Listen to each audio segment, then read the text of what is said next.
Muy buenos días, amados hermanos y amigos que nos visitan. Sean todos muy bienvenidos. Tengan la bondad de acompañarme en sus Biblias a la primera carta del apóstol Pablo a Timoteo. Vamos a estar allí en el capítulo 3 y vamos a leer los versos del 1 al 7. Hoy estaremos meditando en una porción de la Escritura que se encuentra en el verso 2. Vamos en esta miniserie del capítulo 3 del 1 al 7. Voy a leer el verso 1, la iglesia va a leer todos el verso 2 y así todos hasta el verso 7. Palabra fiel: si alguno anhela obispado o buena obra desea.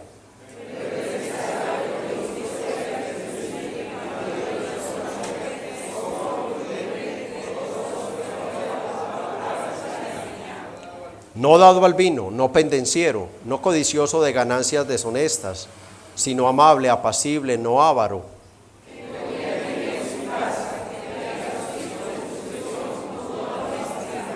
Pues el que no sabe gobernar su propia casa, ¿cómo cuidará de la iglesia de Dios?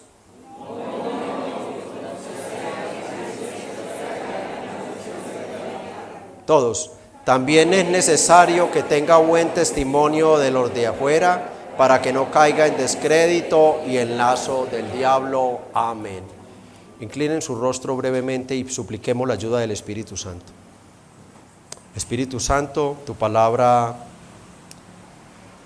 ha sido cantada, tu palabra ha sido orada, tu palabra ha sido leída y ahora, Señor, tu palabra ha de ser explicada y aplicada. Y esto solo será posible, solo tendrá un efecto eficaz si tú haces la obra, Espíritu Santo.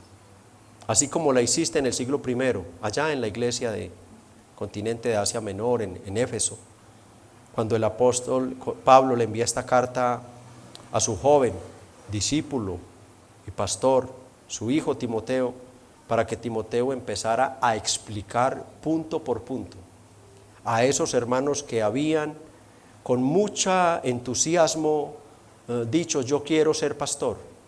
Entonces Timoteo los asienta y empieza a explicarles punto por punto por qué muchos, aunque desearan ser pastor, muy pocos lo iban a alcanzar.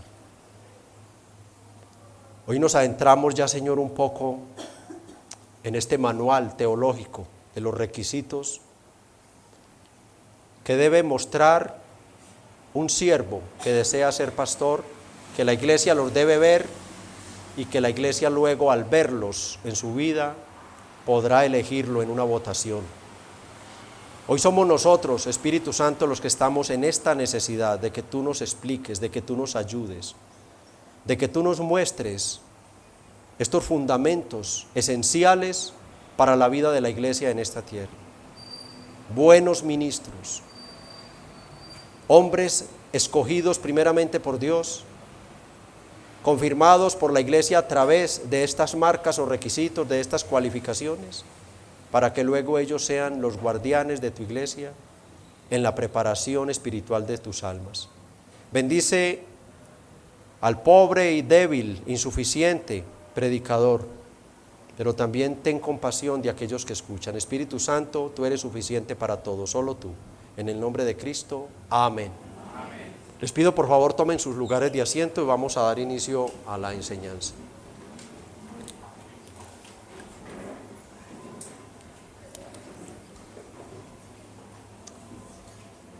Para quienes nos visitan, les compartimos que nos encontramos estudiando desde hace algunos años el Nuevo Testamento, empezando por el Evangelio de Mateo y avanzando luego por todas las cartas del apóstol Pablo a las iglesias, y ahora hemos iniciado este recorrido llegando a la primera carta del apóstol Pablo a Timoteo, lo que conocemos como las cartas pastorales. Y en ese orden de ideas hemos llegado ya al capítulo 3 de esta primera carta de Pablo, y hemos dado inicio a este gran documento teológico, este gran manual sagrado en el cual el apóstol Pablo, de parte de Dios, le explica a Timoteo cuáles son los requisitos que debe cumplir un hombre que aspira a ser pastor. El contexto de nuestro pasaje sigue siendo el mismo que venimos viendo de esta carta. En el capítulo 1, versos 3 y 4, Y 18 al 20 encontramos la razón, el propósito de esta carta, qué fue lo que ocasionó esta carta, cuál fue el problema. Palabra fiel, si alguno anhela obispado, buena obra desea, pero es necesario, dice Pablo acá. Pero si nos vamos al capítulo 1, versos 3 y 4, allí encontramos la razón. Como te rogué que te quedases en Éfeso cuando fui a Macedonia, para que mandases a algunos que no enseñen diferente doctrina, ni presten atención a fábulas y genealogías interminables que acarrean disputas más bien que edificación de Dios que es por fe. Así te encargo ahora, 18 al 20. Este mandamiento, hijo Timoteo, te encargo para que conforme a las profecías que se hicieron antes en cuanto a ti, milites en ellas la buena milicia, manteniendo la fe y buena conciencia, desechando la cual naufragaron en cuanto a la fe algunos, de los cuales son Himeneo y Alejandro, a quienes entregué a Satanás para que aprendan a no blasfemar. Estos versos nos hablan del problema que existía en la iglesia de Éfeso con los falsos maestros. Los pastores de esta iglesia se habían desviado de la verdad del evangelio, y esto lleva a Pablo a dejar allí a Timoteo como pastor con el encargo de no permitir que esos hombres siguieran enseñando doctrinas contrarias. A dos de ellos, sus dos líderes principales, Himeneo y Alejandro, ya Pablo los había expulsado de la iglesia, y a Timoteo le correspondía disciplinar a los demás pastores y líderes predicadores. Y esto hacía necesario la elección de nuevos líderes para la iglesia. Esta situación de ser expulsados los pastores que habían, los predicadores que habían, hacía necesario que se eligieran nuevos pastores.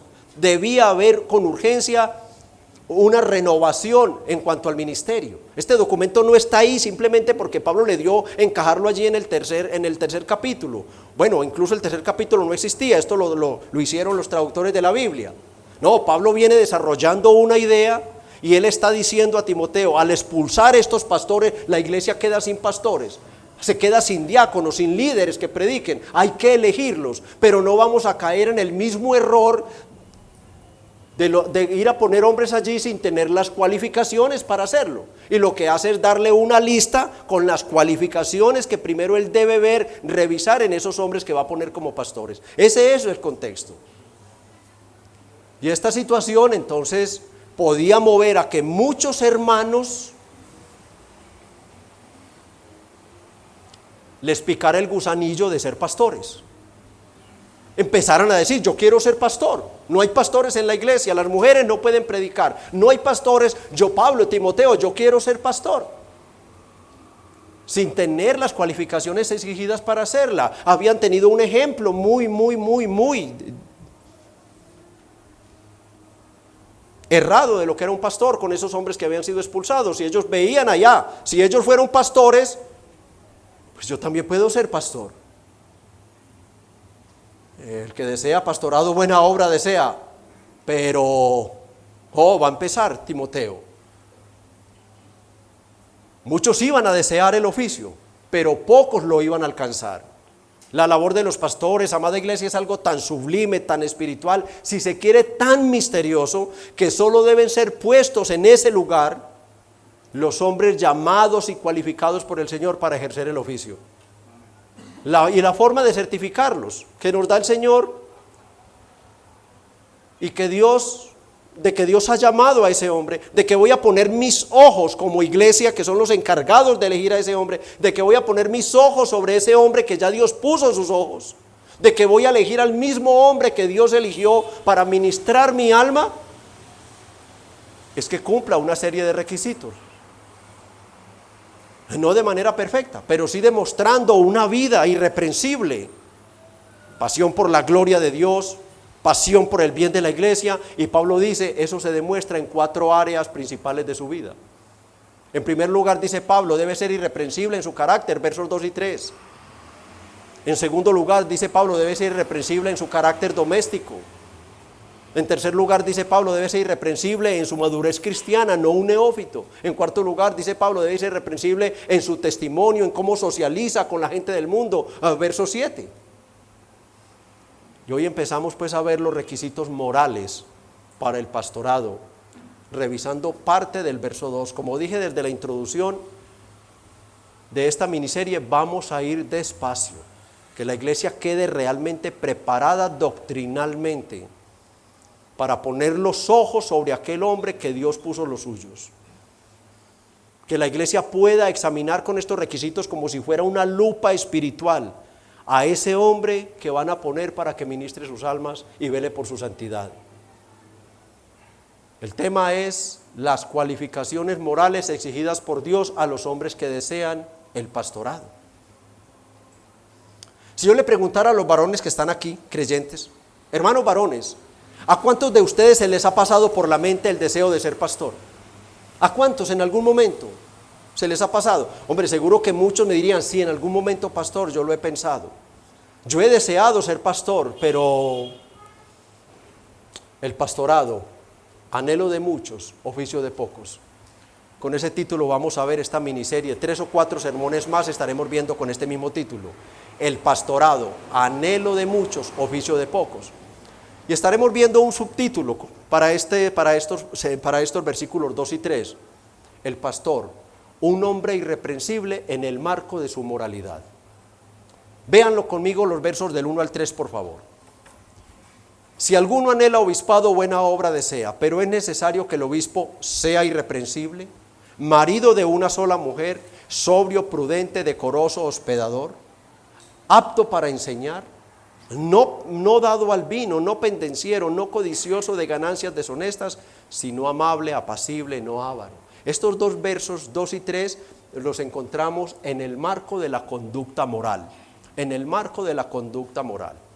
Hasta aquí podríamos decir que todo iba muy bien con los aspirantes al pastorado. Todos aquellos hermanos de Éfeso que se le habían acercado a Timoteo para decirle, pastor Timoteo, yo quiero ser pastor, yo deseo ser pastor. A esos lo más seguro es que Timoteo les había respondido, excelente. Oh, tú deseas ser pastor, mi hermano. Tú deseas lo mejor, es el anhelo más sublime que tienes. Pero ser pastor no es tan fácil como desearlo. Muchos desean el oficio del pastor, pero pocos lo alcanzan. Y la razón, hermanos, es que para ser pastor, para representar a Jesucristo, para tener la paz, la conciencia, para tener el temor, para tener incluso la autoridad de decir, yo les estoy hablando de parte de Dios, yo soy un ministro de parte de Dios, Dios me ha elegido, Dios me ha puesto, no me elegí a mí mismo, no me elegiste vosotros primeramente. Mis amados hermanos, es necesario. Es necesario. Pablo dice que ese hombre sea irreprensible. Que ese hombre sea irreprensible.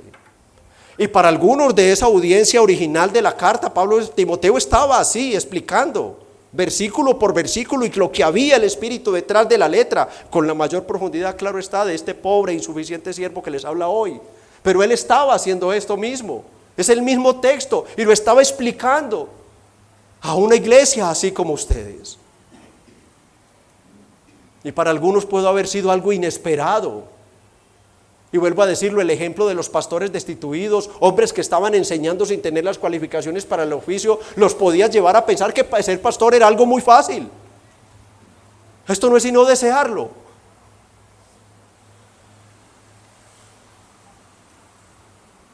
Y Timoteo les dice, no, es un oficio tan digno,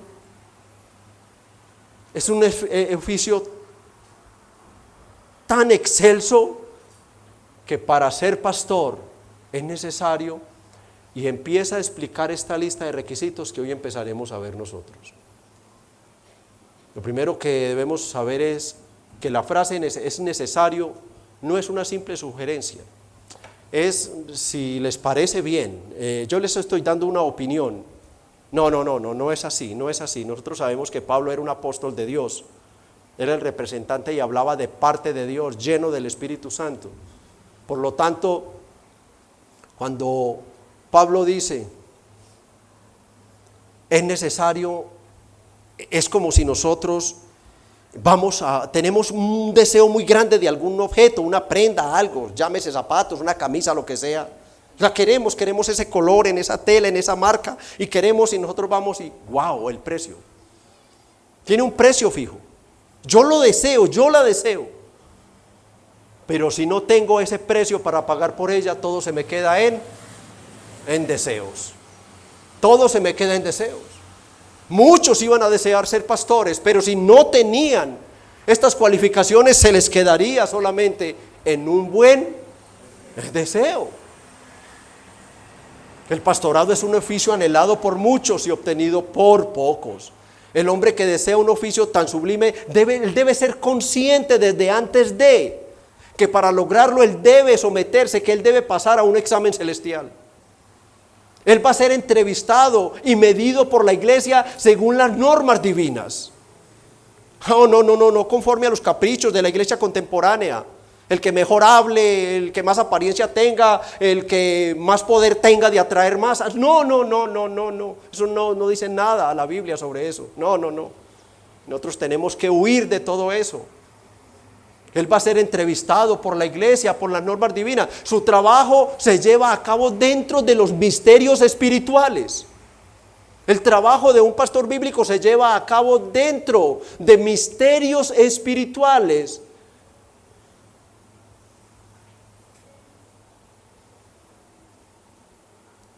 Pablo dice en 1 Corintios 4:1, ténganos los hombres como administradores de los misterios de Dios. Dios reveló sus misterios a los apóstoles. Un misterio es una verdad que Dios quiso mantener oculta, y cuando quiso revelarla, la reveló a quien Él la quiso revelar.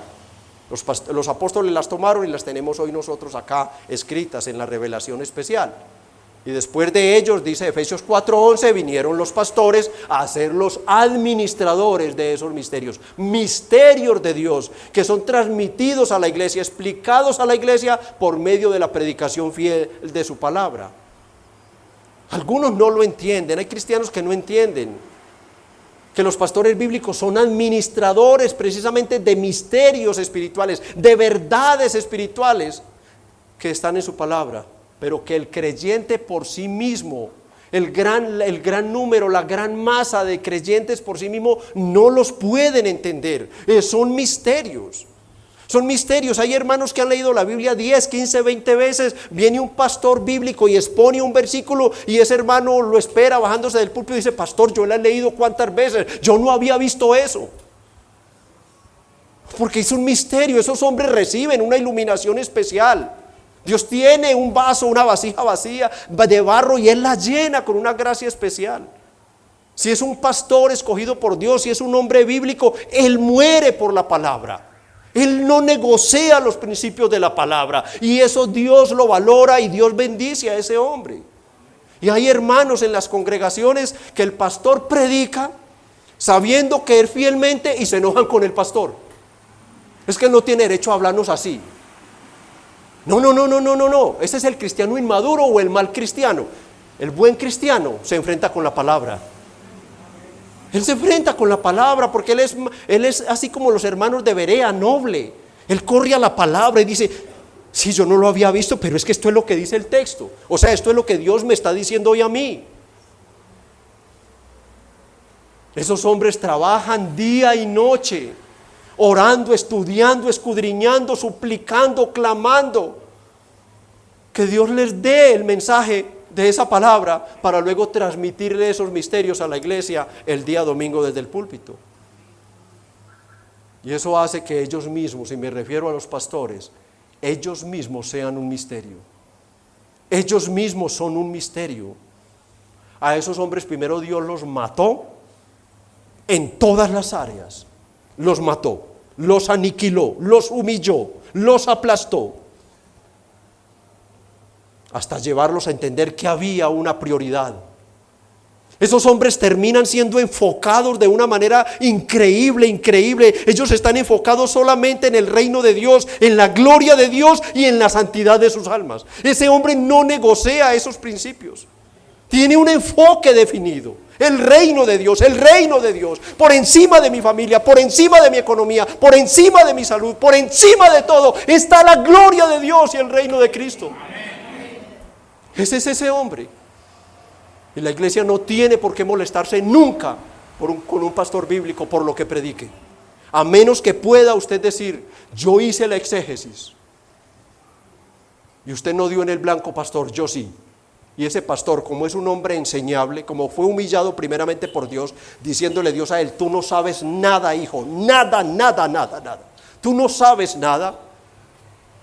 Él con humildad, si de verdad fue así, pide perdón y acepta la corrección. Él lo hace. Y por la excelencia de ese oficio es que el apóstol dice: el que desea ser pastor, es necesario que sea irreprensible. O sea, no es una opción, es necesario.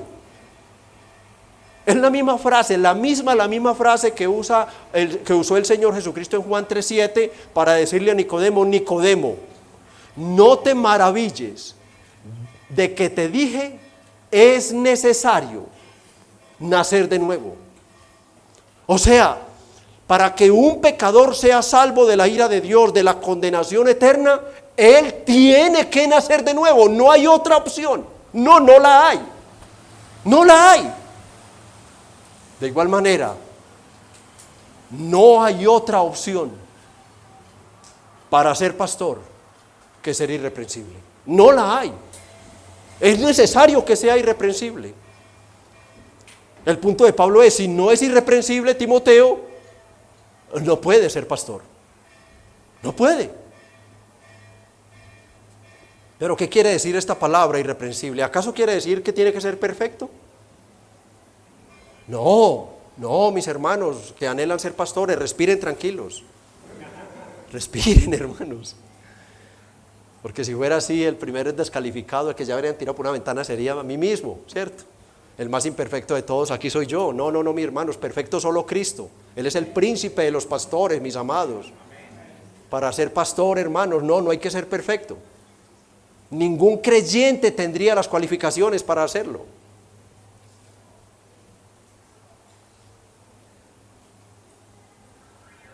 ¿Qué quiere esta palabra?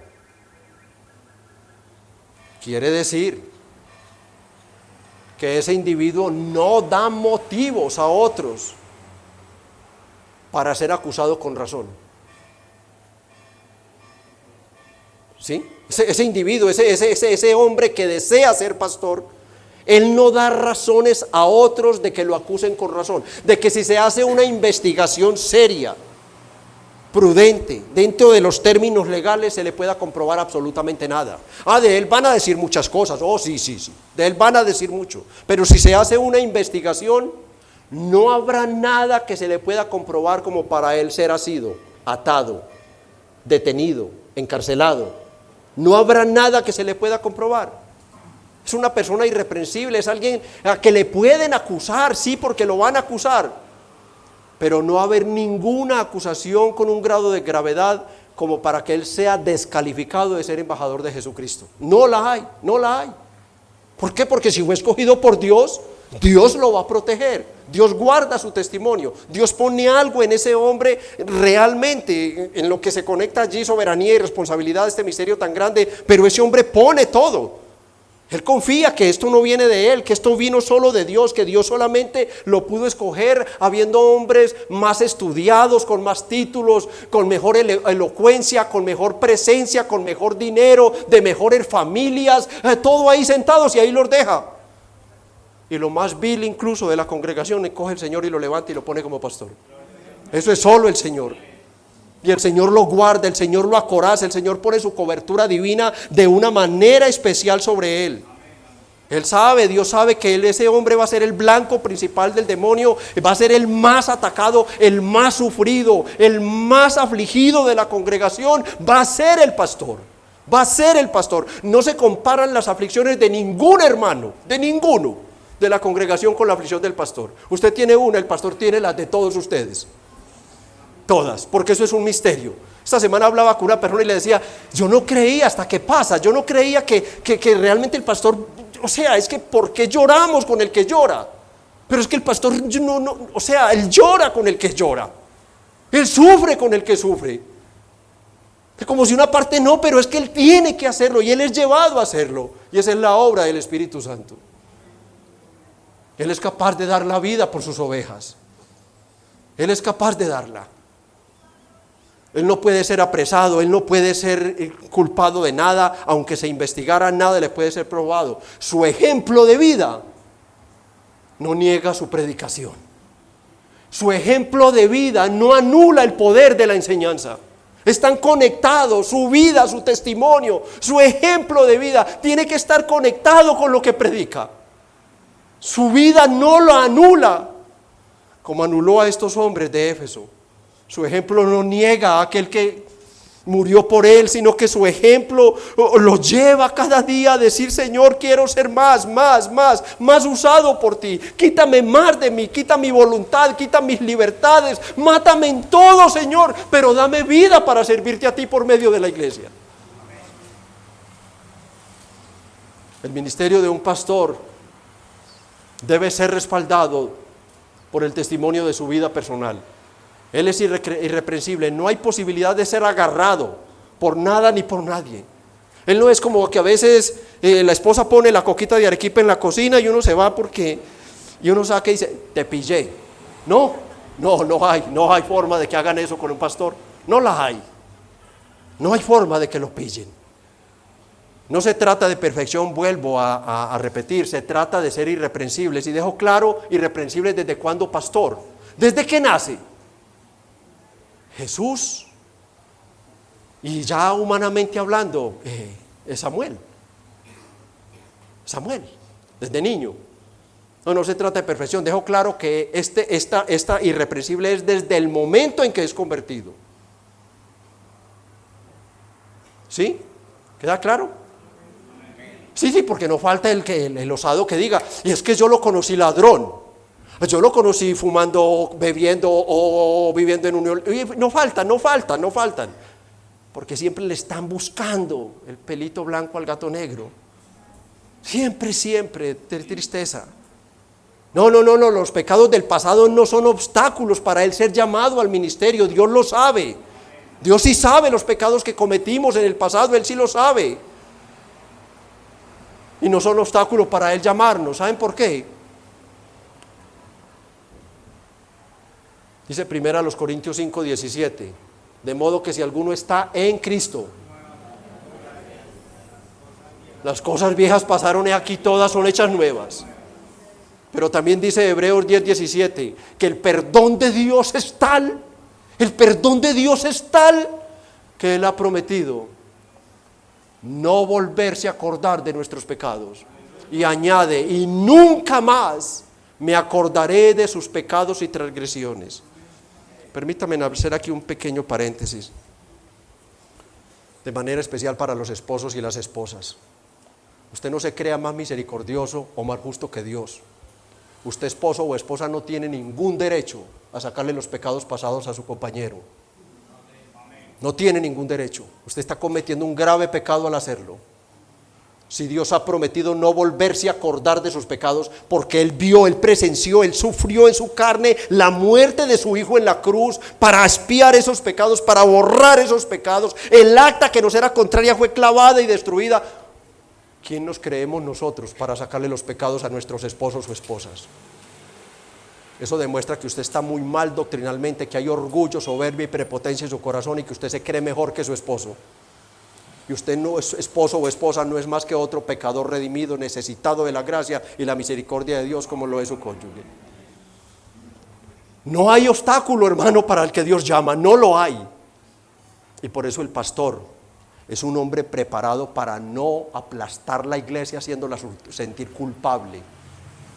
El pastor es un pastor de gracia, que predica contra el pecado y motiva a la santidad, pero no aplasta a la iglesia. Los verdaderos hijos de Dios, los verdaderos creyentes, han sido perdonados de tal forma de sus pecados pasados, presentes y futuros, que Dios ha prometido ni siquiera volverse a acordar de ellos. Amén. Y el pastor no tiene la autoridad para estarlos aplastando, recordándoles esos pecados a ustedes. No, hay que sacárselos en cara y mostrarle lo horrible a un hermano que cae en pecado o a un falso creyente que está en la iglesia, que nos acompañe cada 8 días. Hay que tratar de ayudarlo hasta donde Dios nos permita, pero la iglesia es santa, es el precioso tesoro que Dios nos ha dado. No hay nada más valioso para Dios en la tierra que su iglesia, y nadie se la puede tocar, ni siquiera el pastor. porque si está aquí parado es por la gracia de Dios. Él no tiene ninguna autoridad propia, la autoridad ha sido delegada, y Él nos va diciendo cómo tratas a mi amada, cómo tratar a su amada iglesia. Él debe ser irreprensible, no por los pecados pasados, no, a partir de que fue cristiano, él empezó, algo raro ocurrió en él, y él presentía, él sabía que él iba a servir a Dios. Él no sabía cómo, pero él sabía que le iba a servir a Dios, y misteriosamente el Señor lo ampara y él empieza a guardar su testimonio. Y después que se convierte, nadie puede decir, este hombre después que se convirtió siguió en borrachera, siguió en la fornicación, siguió en esto, siguió en lo otro. No, porque entonces no es, porque la palabra es la que no se equivoca, yo sí, y la palabra dice que el que está en Cristo nueva creación es. No importan,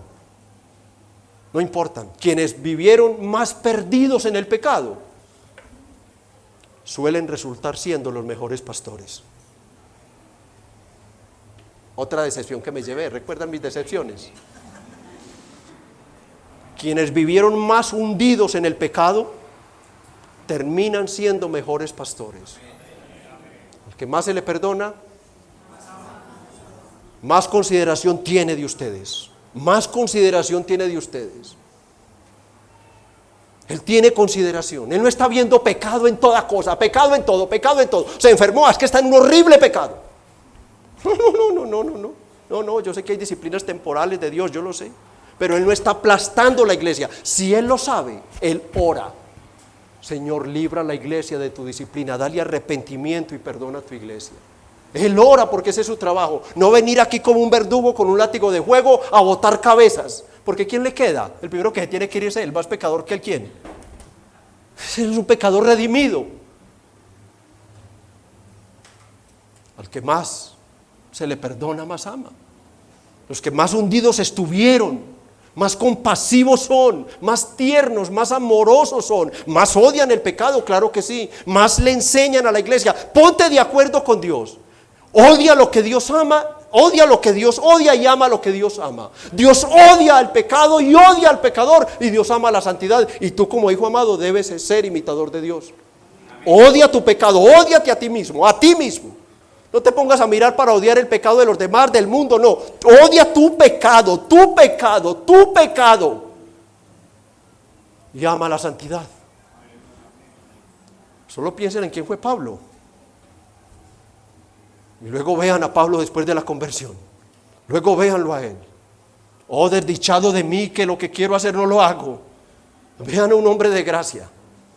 El ser irreprensible es como un paraguas, hermano, que cubre toda la vida de ese hombre. Él debe ser irreprensible en su vida personal, ya lo dije, versos 2 y 3, en su vida familiar 3 y 4, en su vida cristiana 6 y en su vida social con los impíos 7. Y Pablo dice que la primera área de su vida en la que debe ser irreprensible es ¿cuál? En su carácter moral, dice el texto, verso 2, marido de una sola mujer. Pero es necesario que el obispo sea irreprensible, marido de una sola mujer. Esta palabra irreprensible ya entendimos lo que significa, y cubre todos los demás requisitos, los cubre todos, los acompaña todos. Es como que de la palabra irreprensible se desprenden todos. Él los va a acompañar todos. Marido de una sola mujer. ¿Qué quiere decir esto? Para ser un poco acá sintético, que él sea irreprensible en su relación conyugal, física y mentalmente. Sí, porque no falta también el que acomode la palabra y diga: no, es que yo a mi esposa no se la juego. Sí, pero el Señor Jesucristo dijo que si tú la miras y la deseas, ya tuviste intimidad con ella, ya pecaste en tu corazón.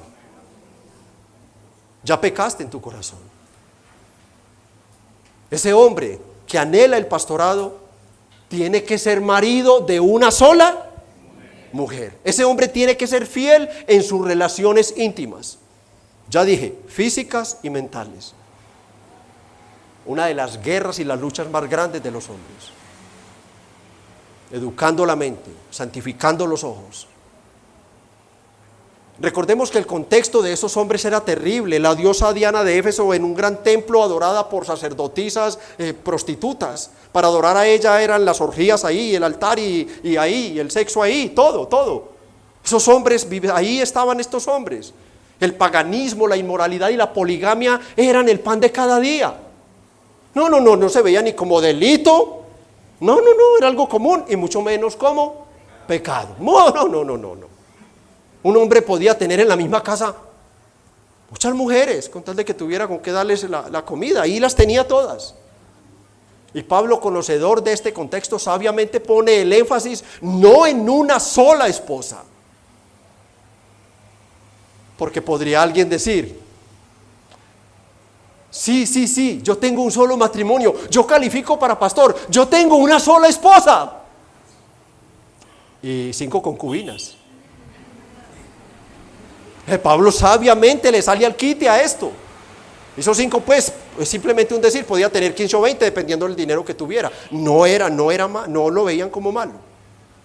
Entonces Pablo pone el énfasis no en una sola esposa, porque le podían hacer la jugada, sino en una sola mujer. En una sola mujer. Podían haber allí las culturas grecorromana, la cultura incluso judía, donde algunos creyentes, hoy se los encuentra uno todavía que le preguntan a uno, bueno, ¿y por qué ustedes dicen que una sola mujer? Es que David, ¿cuántas tuvo? Y se van a los patriarcas, se van y lo confrontan a uno. No, podía estar también ocurriendo allí, Pablo estaba trabajando también en eso. También la cultura grecorromana, no, también había influenciado mucho estas partes, estas regiones de Asia Menor, y podía también estar en todo esto, pero Pablo está allí eliminando todo eso de una vez. Marido de una sola mujer.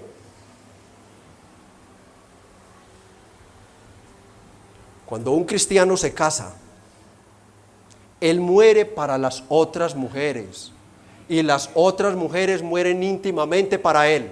Varones.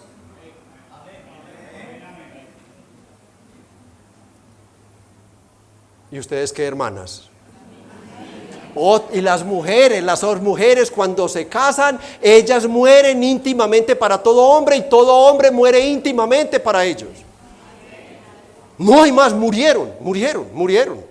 Las demás mujeres murieron para mí íntimamente, yo morí para las demás mujeres íntimamente, las mujeres mueren para los hombres y los hombres mueren para ellas. Esto no se trata de que cuando entonces uno se casa es donde aparecen los, ¿cierto? No. ¿Y cuál es la prueba visible? ¿Qué prueba visible tenemos los casados de que nosotros realmente somos ajenos? ¿Cuál es? La honrosa argolla matrimonial. Dios la usa para librarnos de muchos ataques. Dios la usa para librarnos. Todo hombre casado y toda mujer casada debe tener en este momento puesta la argolla matrimonial. Debe tenerla puesta. Porque o si no está honrando su matrimonio. No está honrando su matrimonio. La cultura, la tradición sabe que si le ven a uno esta argollita, ese hombre es casado. Es casado. Y la mujer es casada. Y los que la hayan votado, porque a veces la votan, o en esa vida de degradación hasta la empeñaron y la vendieron, me ha tocado casos. Entonces la tarea que tienen, si ahora son cristianos, es volverla a comprar. Es volverla a comprar. Pero tienen que tener ese amparo. Este es un auxilio que Dios nos da. Y por lo que veo por ahí hay algunos que no la tienen.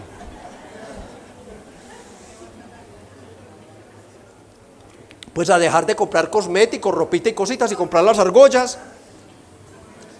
Y vienen aquí al pastor, no los voy a casar porque eso sería recasamiento, pero si oramos por esas argollas.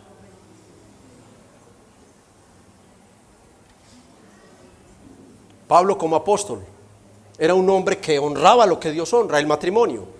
En el capítulo 4, verso 1.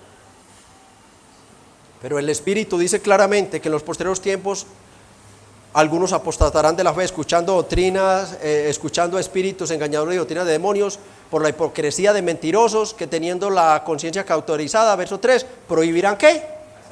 Casarse. El prohibir el matrimonio es doctrina de demonios. Es doctrina de demonios. Es doctrina de demonios.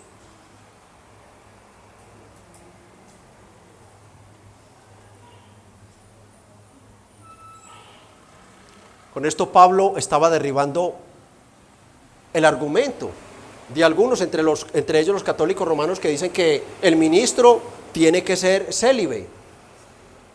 Pablo era el verdadero apóstol del Señor y dice el apóstol Pablo, debe ser marido, debe estar casado, y a las viudas les dice, cásense las que están jóvenes, cásense. A los jóvenes les dice, cásense. Y debemos entender que Pablo no está prohibiendo que un hermano soltero llegue al ministerio, no, la Biblia aquí no nos dice este texto sobre eso. Según 1 Corintios 9:5, él mismo y Bernabé eran en ese entonces solteros. No tenemos derecho, allí estaba siendo Pablo criticado y atacado, y mire su defensa. No tenemos derecho de traer con nosotros una hermana por mujer, como también los otros apóstoles y los hermanos del Señor y Pedro. ¿Se acuerdan que en determinado momento el Señor va con Pedro a la casa, se encuentra la esposa, la suegra con fiebre, el Señor la sana, ¿cierto? No, las suegras son muy lindas, pero nadie está por ahí adoptando, comprando suegras. O sea, Pedro realmente era realmente casado. Pero también la Biblia dice que algunos nacen eunucos y otros se hacen eunucos por causa del evangelio. No podemos atacar en ningún momento a Pablo y decir estaba descalificado. No. Pablo tuvo un enfoque. Para mí el vivir es Cristo y el morir ganancia. Enfocado completamente. Y hay hombres de Dios que están en el ministerio. El énfasis no es la soltería, no está hablando acá de eso. Su énfasis es el contexto inmoral. Y lo que quiere decir Pablo es que la conducta sexual de ese anciano sea ejemplar en pureza para la iglesia. Eso es lo que Pablo está diciendo. Ahora, debo decir esto en bien de la iglesia, porque podría quedarse, entonces aquí pastor vamos a tener pastores y diáconos solteros. No, por reglamento interno no. Las experiencias que hemos vivido, no queremos, no lo vamos a hacer. Así sea la luminaria en la predicación que sea, pastor, hágale, pero pastor, ese hombre después se casa. No. Esta iglesia tenemos por reglamento no ordenar ni pastores ni diáconos solteros. Vamos a evitarnos muchos dolores de cabeza con eso. El pastor es un ejemplo para la iglesia en todas las áreas de su vida. Y debe serlo siendo esposo de una sola mujer, gobernando bien su casa, teniendo a sus hijos en sujeción. Eso es lo que dice en el verso 4, vean el verso 4, que gobierne bien su casa, que tenga a sus hijos. Para tener hijos entonces debe ser casado con toda honestidad. Dice Hebreos 13:4, honroso sea en todos el matrimonio y el lecho sin mancilla, pero a los fornicarios y los adúlteros los juzgará Dios. Un hombre de una mujer, y aquí hay que decirlo también, y una mujer de un hombre. Honroso sea en todos el matrimonio y el lecho sin mancilla, pero a los fornicarios y adúlteros los juzgará Dios. Hermanos, jóvenes que están aquí, jovencitos y jovencitas, miren hermanos, el matrimonio es un poderoso medio de gracia para contrarrestar la inmoralidad sexual. El matrimonio es un medio de gracia poderosísimo para evitar la inmoralidad sexual. Los que son solteros, los que son separados, que no fueron casados antes y están en edad de casarse, tienen un empleo, tienen una salud regulada, a menos de que ya sean célibes, de que le hayan pedido a Dios el don de continencia, cásense, hermanos. Mortifiquen este pecado. Dice el pastor John MacArthur comentando este mismo texto que estamos aquí hoy. El pastor John MacArthur comentando este requisito, dice, marido de una sola mujer. Escuchen lo que dice el pastor y doctor John MacArthur. Algunos se preguntarán por qué Pablo inicia su lista con esta característica, marido de una sola mujer. Lo hace así porque en este aspecto, sobre todos los demás, es donde los líderes parecen estar más propensos a caer. El dejar de ser hombre de una sola mujer ha sacado del ministerio más hombres que cualquier otro pecado. Así que este es un asunto de mucha preocupación, cierro comillas. Por ahí está también la aplicación de nosotros. No ordenaremos un hombre que no sea casado. Porque la inmoralidad sexual que hay en el mundo, la inmoralidad sexual rampante, donde los jóvenes y las jovencitas tienen amantes de vidrio, tienen todas las que quieren. El ser esposo, el ser marido de una sola mujer, les ayudará a contrarrestar esto. Pastor, si un pastor, valga la redundancia, cae en estos pecados de inmoralidad, ¿qué debe hacer? Abandonar de inmediato el ministerio y nunca volver a ser pastor. ¿Cómo así? Sí. Si un pastor bíblico, Dios nos guarde, pero cae en estos pecados de inmoralidad, él ya sabe por reglamento, en el momento de ser ordenado se firma un compromiso, se firma delante de la iglesia y se presenta. Él debe renunciar inmediatamente al ministerio y saber que nunca volverá a ser pastor. Si un hermano cae en este pecado es una verdadera tragedia, así. Es un pecado grave. Incluso hay que llevarlo a la amonestación y si no se arrepiente a la disciplina y hasta expulsarlo de la iglesia. Es un pecado grave. Pero si cae un pastor, es una verdadera desgracia. Es una verdadera tragedia. Y su castigo igualmente tiene que ser mayor. Tiene que ser mayor. Si se arrepiente, él testifica de ser creyente y seguirá siendo un hermano en la fe. Pero nunca volverá a ser pastor. Vean Proverbios 6, 32 al 33. Mas el que comete adulterio es falto ¿de qué? 5 minutos de emoción por años de tormento y aflicción, hermanos. Qué engañoso es este horrible pecado. Qué falto de entendimiento es aquel que voluntariamente cede a los pecados de inmoralidad. Corrompe su alma el que tal hace. Heridas y vergüenza hallará, y su afrenta, ¿cuándo? Nunca volverá a ser pastor. Nunca volverá a ser pastor. ¿Y qué? Cuando el pastor de una iglesia de nuestros tiempos, contemporáneas, por así decirlo, cae en este pecado y es dejado en el ministerio por la misma alcahuetería de la iglesia, digámoslo así. Bueno, que quizás no es pastor. No es un pastor bíblico, no es. Y la iglesia quizás no es una iglesia del Señor. ¿Está claro? ¿Por qué? Porque el mensaje que le dan al mundo y a la misma iglesia es terrible, hermanos.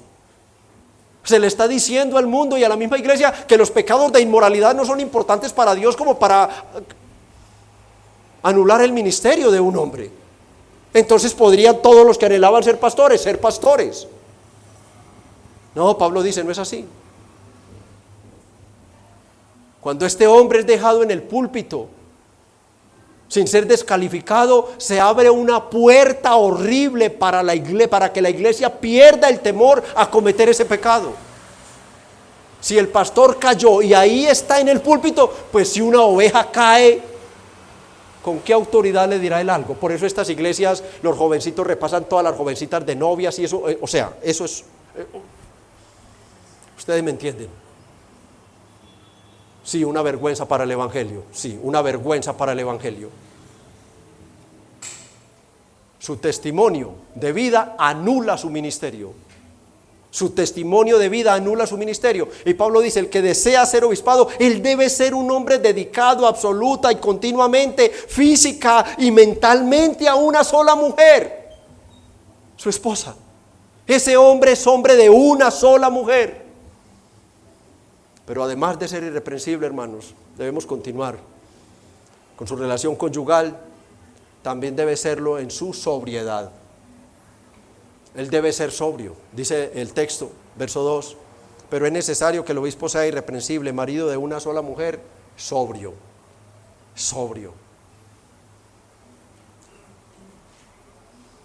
Esta palabra es el antónimo de ebrio, ¿sí?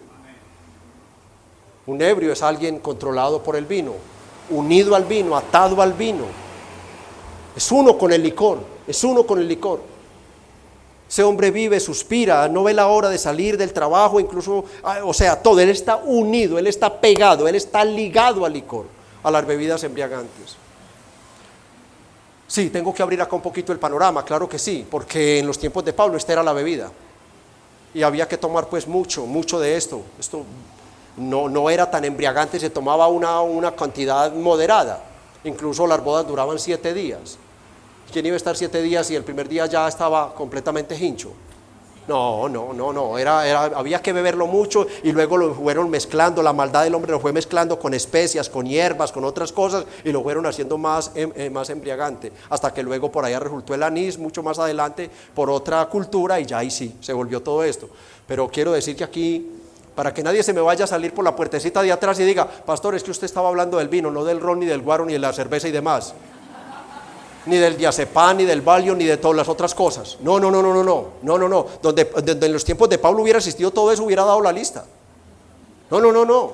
Muchas personas por cualquier cosa no beben, pero mismo corren para el botiquín familiar inmediatamente 2 pepas. Y esas personas se están haciendo daño y están de una u otra manera siendo nubladas, no están siendo sobrias. De una u otra manera se están anestesiando con estos medicamentos, a menos de que sea un médico el que se los haya recetado, formulado. Entonces se trata aquí del cigarrillo, de la marihuana, la bazuca, el perico, la cerveza, el vino, el ron, el brandy, el whisky, absolutamente todo. Todo lo que embriaga, todo lo que me saca de mi orden es completamente prohibido. Contrario, es una persona sobria, está completamente despejada. El candidato a pastor debe saber que él tiene que mantenerse 24/7 atento a la palabra de Dios. A cualquier hora lo llaman, a cualquier hora le resulta un mensaje, a cualquier hora una situación, y él debe llevar todo a la palabra. Su mente está despejada, abierta. Él no puede decir, sí, hermano, es que, ¿sabes qué? Yo creo que a mí me parece. No, mi hermano, es que Dios dice. Él tiene que tener su mente despejada, abierta, iluminada completamente. Él debe estar despejado. Él ya está enfocado. Ese hombre está, pero a la vez no está. Porque él ya está enfocado, ya está completamente definidas sus prioridades. Y ese hombre se mantiene ebrio. No, sobrio, para supervisar la iglesia del Señor. Una persona sobria es moderado, calmado, equilibrado, cuidadoso, firme, sin excesos. Es alguien que tiene autocontrol.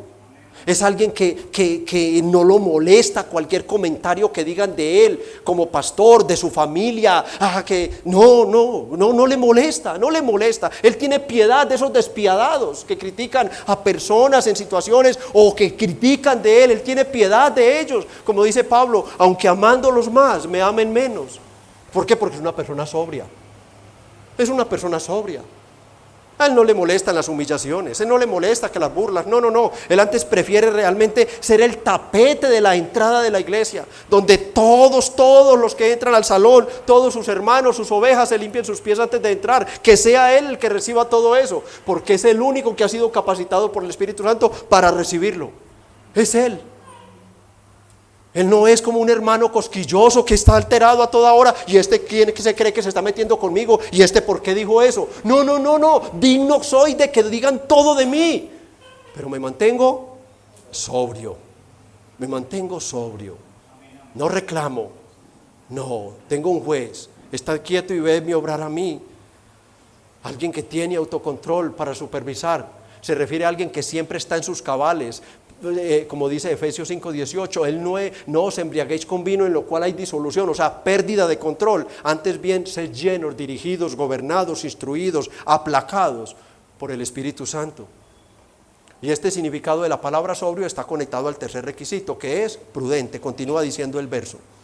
No, pero es necesario que el obispo sea irreprensible, marido de una sola mujer, sobrio, prudente. Alguien que es sobrio, pues lógicamente es un hombre prudente. Esta palabra realmente significa sensatez. La palabra prudente nos habla de alguien que tiene sensatez, que tiene autocontrol sobre sus pasiones, emociones y palabras. Él es un hombre prudente en todo lo que hace. Él sabe que para decir algo, él no solo tiene que hablar, que con una mirada, que con un gesto, él sabe todo eso. Él es un hombre prudente. Él tiene cuidado de sí mismo. Él tiene cuidado de sí mismo. Él ora a Dios diciendo: Señor, no solo guarda mi boca, sino guarda todo mi ser, que no vaya a ser tropiezo para mis hermanos por una reacción, por una mirada, por un gesto, por un descuido. Señor, manténme despierto, atento y vigilante. Ese es un hombre sobrio y prudente. Él es sensato a la hora de juzgar las cosas. Él no juzga conforme a sus experiencias personales. Él todo lo lleva al que juzga santa y rectamente. Todo lo lleva a la palabra de Dios. Literalmente significa alguien con mente sana. Ese hombre tiene una mente sana. Él fue sanado. Su prudencia le hace ganar confianza delante de la iglesia. Le hace ganar confianza delante de la iglesia. Hasta aquí, mis hermanos, hemos visto que el candidato a pastor, el aspirante al pastorado, debe ser irreprensible, que esta cualidad debe acompañar todas las demás, las acompaña. Y hemos visto de manera especial que él es irreprensible en su matrimonio, en sus relaciones conyugales, y él es sobrio en su vida personal. Él es sobrio y él es prudente. En el próximo mensaje continuaremos viendo otros requisitos interesantísimos. Continúa diciendo nuestro verso: marido de una mujer sobrio y prudente. Veremos: decoroso, hospedador y nada más ni nada menos que apto para enseñar. Para concluir, hermanos, ¿qué aprendemos? ¿Qué estamos aprendiendo de esto? Bueno, estamos aprendiendo que nosotros no sabemos cómo elegir un pastor. Humanamente nosotros no sabemos, porque nosotros lo elegiríamos por lo mismo que lo eligen en iglesias de poca luz o cero doctrina, ¿sí? Elegirían un hombre porque es un hombre que mueve masas, es un familiar del pastor o de la esposa del pastor, es un hombre que tiene capacidades para motivar la iglesia a la economía, es un hombre que tiene un gran carisma. Nosotros podemos encontrar en la Biblia, en este pasaje, que no habla nada de esto. Por lo tanto, nosotros estamos siendo instruidos para no caer en los errores que están cayendo todas las iglesias de nuestros tiempos. Ellos han ignorado quién es el dueño de la iglesia y que como rey de la iglesia, cabeza de la iglesia, nos ha dicho cómo se debe gobernar la iglesia y quiénes la van a gobernar. La iglesia está siendo preparada para cuando vengan todos esos pastores que van a venir, para que seamos un consejo plural de ancianos, la iglesia no se vaya a equivocar. Vuelvo a repetirlo: para que la iglesia ponga los ojos en aquel hombre que ya Dios puso los de él. Y la lupa que nos ha dado, estos requisitos son como una lupa espiritual, donde todos ustedes, la iglesia, que es la que al final tiene la última palabra, ¿sí? El pastor lo ve, el pastor lo presenta, ustedes lo han visto, ustedes lo examinan, ustedes tratan con él, y es la iglesia la que un día por voto o mano alzada dirá: yo quiero que ese hombre sea mi pastor. Que ustedes puedan tener la capacidad teológica, doctrinal para decir: quiero ese hombre para mi vida, para mi iglesia, quiero que ese hombre pastoree mi alma. Estamos siendo preparados con estos pasajes. Aprendemos que ese hombre que es el obispado, que los requisitos no son sugerencias, que no podemos dejarnos llevar, es que como es de querido, es que como es de formal, es que como predica de bien. No. Es medirlo única y exclusivamente a través de estos requisitos que nos da el Señor. Pero es indudable, mis hermanos, que estos hombres al no ser perfectos, van a fallar, no van a ser equilibrados en todos los requisitos. En algunas áreas de su vida serán más débiles que otros, y ustedes lo van a notar. Ustedes van a notar que ellos no están parejos en todos los requisitos. No lo hay, no hay hombres así. El pastor, al igual que todo creyente, es imperfecto. Ellos no son superhombres y tendrán que trabajar y trabajar, ayudados por vuestras oraciones y vuestros consejos, para mejorar cada día en los oficios que Dios le ha encomendado. Dios lo sabe y por eso no exige perfección. Así que la iglesia tampoco exigirá perfección, sino que exigirá que sea irreprensible. Así que no desmayen, hermanos que están aquí. Si deseas el oficio de pastor, no importa tu cultura, no importa tu edad, no importa tu estrato social, no importa cuántos títulos hayas tenido. Dios se sirve de lo más débil. Dios se sirve, la edad tampoco interesa. A Dios te puede llamar y usarte 5 o 10 años con gran poder y gracia y hacer una obra más grande en ti, por medio de ti, que con un hombre de 30 o 40 años en el pastorado. Cuida tu testimonio, mortifica tu pecado y prepárate para cuando el Señor te llame no tengas ningún estorbo para decir: Señor, heme aquí, envíame a mí. Iglesia, hombres y mujeres, algo muy importante. Estas características que hemos empezado a ver nos están preparando realmente en lo que es la doctrina de una iglesia bíblica.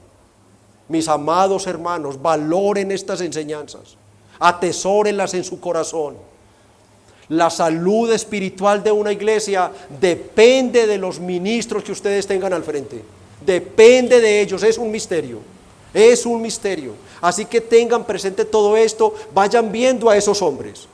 Si aquí hay hombres llamados para ser pastores, ya ellos deben estar sirviendo en algún área en la iglesia. ¿Por qué? Porque Dios nos llama vagos. Ya, y ustedes deben estar viendo en esos hombres estas marcas que empezamos a ver y estar detallando: ese hombre tiene un llamado al ministerio. Ese hombre debe ser marido de una sola mujer. Debe ser sobrio, debe ser prudente. Iglesia, es mi oración que el Señor nos dé mucha sabiduría y mucha humildad para considerar a esos hombres dones que Dios nos va a dar. Esos hombres son misterios del cielo. No hay una fábrica de pastores bíblicos, mis hermanos, no la hay. No la hay. Hace poco vino una persona, cuento esto como una anécdota para que veamos cómo es este tema. Vino una persona acá y me dijo: pastor, yo soy copastor de una iglesia, yo predico, yo esto y esto. Si me quedara aquí, ¿cuánto me demoraría yo en predicar? Y yo: mínimo 3 años, mi hermano. ¿Cómo? Y le dije: tienes que hacer la confesión de fe primero que todo, que es 1 año. Tienes que hacer el instituto bíblico, que mínimo son otros 3 años. Y tienes que pasarte 6 meses haciendo la escuela de predicadores. No vamos a negociar nuestros principios. No los vamos a negociar. Buscaremos hombres cualificados no por el hombre, sino por Dios para el ministerio de su palabra. Quiera Dios desde ya empezar a inquietar a muchos hombres, y oren todos. Señor de la mies, danos obreros para la mies. Es que son muchos los que desean el pastorado. Es un misterio desde los tiempos de Jesús, pero muy pocos los que llegan al oficio de pastor. Entonces necesitamos un avivamiento aquí interno, espiritual, en el corazón, en la vida de esos varones, de muchos. A ver si Dios nos regala unitos. Hay que orar así, mis hermanos, hay que orar. A los amigos: amigo, que no eres cristiano, ningún hombre sin Cristo es irreprensible. Tus pecados te delatan. Tus pecados son públicos. Tu inmoralidad, tu embriaguez, tu mentira y todos tus demás pecados. Eres pecador.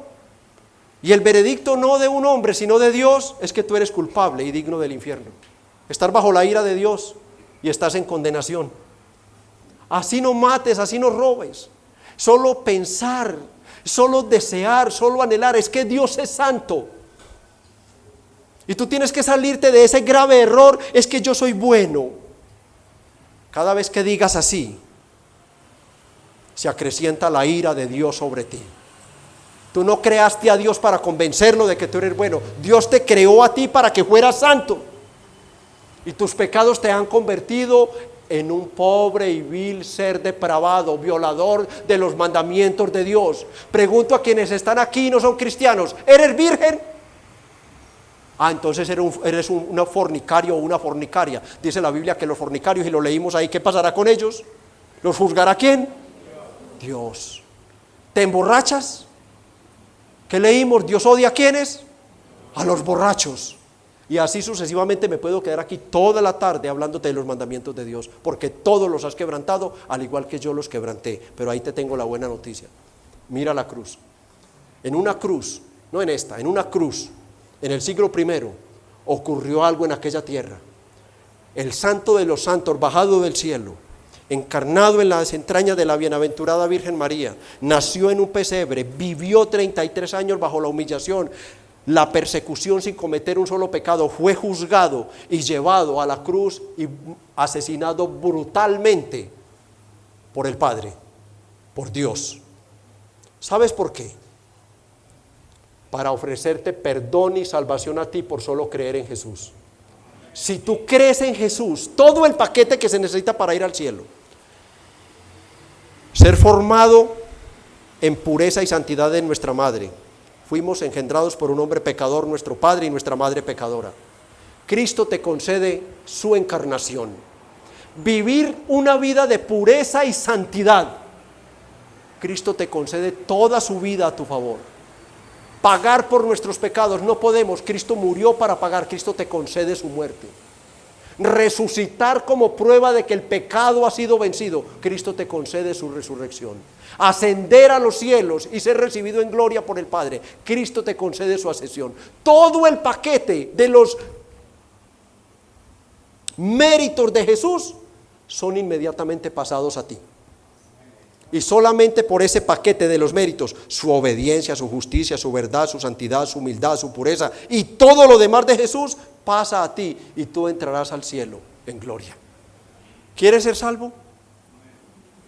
Odia tu pecado, pídele perdón a Cristo, serás irreprensible, salvado por Dios y tendrás la dicha un día de cantar con los santos en el cielo. Así que, amigo, ven a Jesús y participa de la comunión de los santos. Oremos.